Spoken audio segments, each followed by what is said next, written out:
A'udzu billahi minasyaitonir rajim. Bismillahirrahmanirrahim. Inna anzalnahu fi lailatul qadar. Wa ma adraka ma lailatul qadar.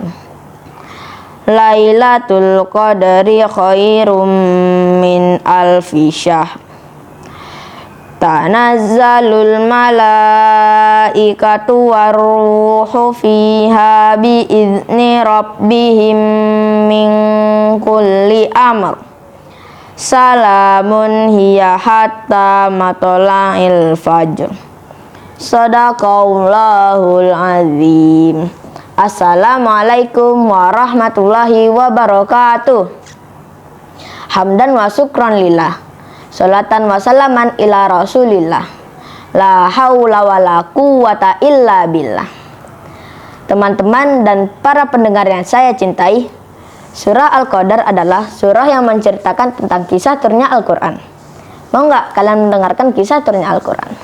Coba duduk dengan rapi, dengarkan kisah ini. Al-Quran, Al-Quran, Al-Quran, firman Tuhan, diturunkan malaikat Jibril kawan, pelajari serta diamalkan. Di sebuah puncak gunung bernama Jabal Nur, ada sebuah gua kecil bernama Gua Hiro. Nah, tanggal 17 Ramadan di malam hari, ada seorang pria tampan yang sedang duduk bersemayam di dalam gua itu. Siapa pria itu? Pria itu adalah seorang laki-laki yang bernama Muhammad, yang mempunyai gelar namanya Al-Amin, orang yang dapat dipercaya. Muhammad ini belum merupakan seorang nabi. Dia punya kebiasaan menginap di gua itu. Mengapa ia menginap?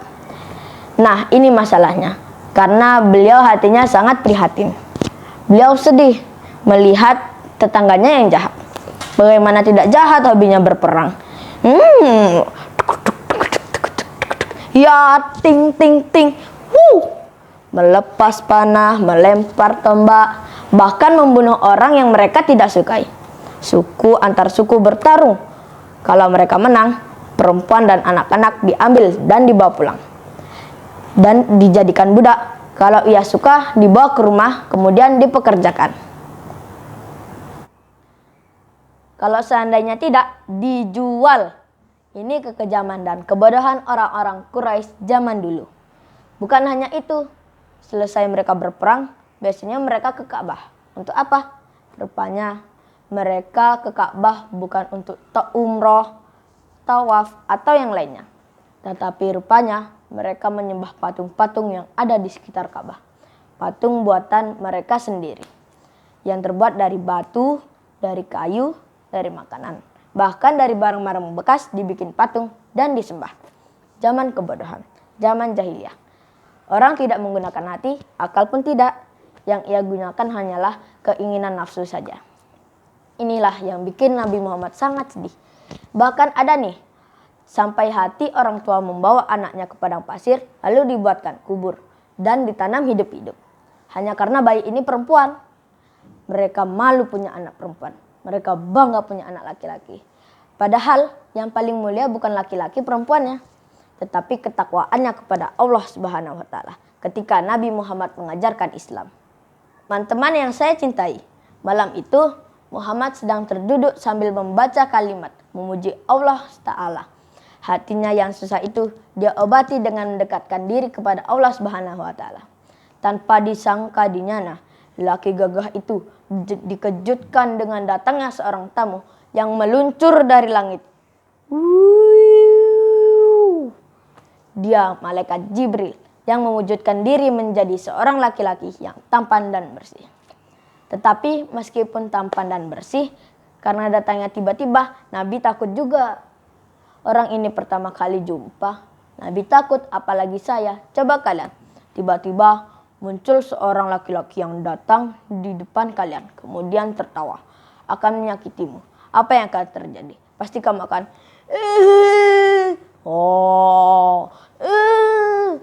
bisa-bisa kamu lari atau kamu ketakutan. Iya kan? Nabi juga kaget, bukan hanya kaget.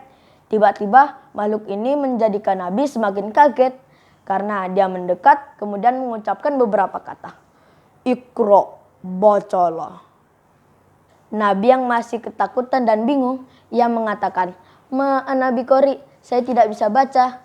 Ingat nikmatul ummi, artinya apa? Tidak bisa baca tulis. Bukannya dia berhenti atau kapok, malah semakin mendekat malaikat Jibril itu. Iqra, bacalah. Nabi Qori, keringat dingin menetes karena takut. Jantung berdegup keras. Nabi Muhammad mundur. Punggungnya menempel pada dinding gua yang kecil itu. Bukannya malaikat Jibril itu pergi. Malah dia mendekat dan memeluk Nabi Muhammad erat-erat. Dan membaca surah Al-Alaq ayat 1-5. Iqra, bismi rabbikal ladzi khalaq. Khalaqal insana min 'alaq. Iqra wa rabbukal akram.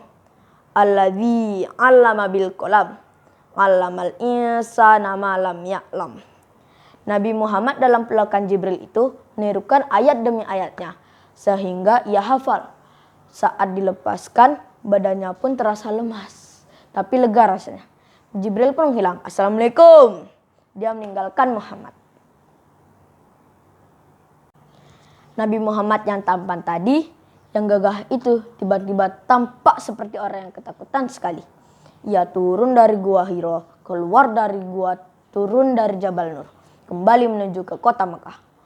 Padahal ya, Jabal Nur itu kalau kita panjat 2 jam lamanya. Apalagi jam itu nggak ada tangganya. Batunya tajam-tajam, pasirnya tajam lembut bisa melukai kaki. Dia bergegas, mungkin terjatuh, mungkin terguling. Karena ketakutan, ia buru-buru nyampe rumah.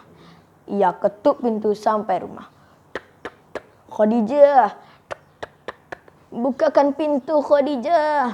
Khadijah pun membukakan pintu. Ia saksikan Nabi Muhammad suaminya dalam keadaan kedinginan. Kemudian Nabi mengatakan, Zamiluni, zamiluni, zamiluni, selimuti aku, selimuti aku. Dipapalah Muhammad sampai di pembaringan, diselimuti dengan selimut yang tebal. Lalu dengan sabar penuh kasih sayang, Khadijah mendengarkan kisah apa yang terjadi. Apa yang membuat Nabi Muhammad ketakutan? Setelah mendengarkan kisahnya, Nabi tertidur. Ia buru-buru dan keluar menemui pamannya, seorang pendeta Nasrani yang sedang menunggu-nunggu sesuatu di akhir hayatnya. Apa yang ditunggu-tunggu Waraqah? Paman, sesuatu yang aneh terjadi pada suamiku. Apa Khadijah? Coba ceritakan padaku. Tadi suamiku buru-buru pulang, terus dia mengetuk pintu, kemudian minta diselimuti. Karena kedinginan, aku lihat dia pucat sekali, Paman. Aku cerita jadi takut pada apa yang menimpanya. Ketika di Gua Hira, mendadak ada makhluk asing yang mengajarkan beberapa kalimat. Kalimat apa itu? Lalu Khadijah mengatakan kalimat-kalimat yang ada di surah Al-Alaq kepada Waraqah. Waraqah mendengarkan dengan seksama. Tampak wajah yang tua itu berkerut mendengarkan dengan sesungguh hati. Tapi dalam hatinya bahagia. Allah. Khadijah jangan takut. Hadza namus. Itu adalah Jibril yang pernah datang pada Musa di Tursina waktu itu. Khadijah, tahukah kamu, malam ini seorang laki-laki dari Quraisy bernama Muhammad, sang penyambung silaturahmi ini, diangkat Allah menjadi seorang nabi. Selamat atasmu Khadijah, dampingilah ia dalam perjuangan. Andai saja badanku masih kuat, kenapa Paman? Kenapa Paman bilang begitu? Andai saja badanku masih kuat, akan kubela suamimu dengan sungguh-sungguh saat dia diserang, saat dia diusir oleh orang-orang Quraisy di sini. Jadi, suamiku akan banyak musuhnya. Itulah tabiat dakwah. di mana Nabi dan Rasul menyuarakan kebenaran, mereka umat yang jahat, umat yang buta hatinya akan menyerang dia, bahkan mengusirnya sampai membunuh nabi-nabi itu. Bawalah ia ke tempat ini besok. Akan kuberi penjelasan pada suamimu. Baiklah paman, aku berjanji akan kuajak suamiku menemuimu. Malam itu Nabi Muhammad diangkat sebagai nabi. Muhammad pria Quraisy ini diangkat sebagai nabi dengan turunnya wahyu pertama bernama Al-Quran 17 Ramadan. Al-Quran, Al-Quran, Al-Quran firman Tuhan, diturunkan malaikat Jibril kawan, pelajari serta diamalkan.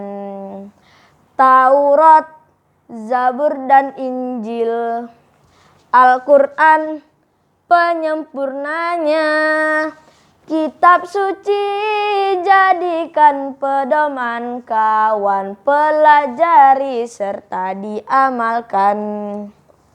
Al-Quran ini akan menemani kita saat kita di alam kubur, di padang mahsyar, di akhirat sebagai kawan pembela atas izin Allah Subhanahu wa taala kelak di surga nanti. Siapa yang paling banyak membaca Al-Quran, Allah akan memberikan mahkota cahaya, baju berlapis 62 cahaya yang dimuliakan kepada orang tua di tempat paling tinggi. Belum dikatakan kita berbakti kepada orang tua seandainya kita belum memberikan mahkota cahaya itu pada mereka, disebabkan karena kita membaca Quran dan rajin membacanya. Sekian kisah dari saya. Perkenalkan, nama saya Reikhan dari kelas 7C MTS Khalifah Nusantara. Wassalamualaikum warahmatullahi wabarakatuh.